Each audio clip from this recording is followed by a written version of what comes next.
मोठ्या चित्ताने ऐकून घ्यावी ही माझी नम्र विनंती. हवा वेगाने नव्हती, हवेपेक्षाही त्यांचा वेग होता.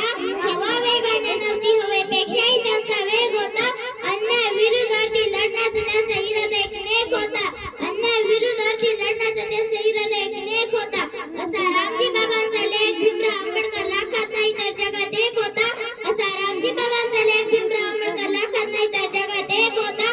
भारतीय राज्यघटनेचे शिल्पकार डॉक्टर बाबासाहेब आंबेडकरांचा जन्म मध्य प्रदेशातील मऊ या गावी झाला. त्यांच्या वडिलांनी भीमरावांना चांगली पुस्तके वाचण्याचा छंद लावला. ज्या माना जसे शरीर घडते तसे मस्तक सुधारते.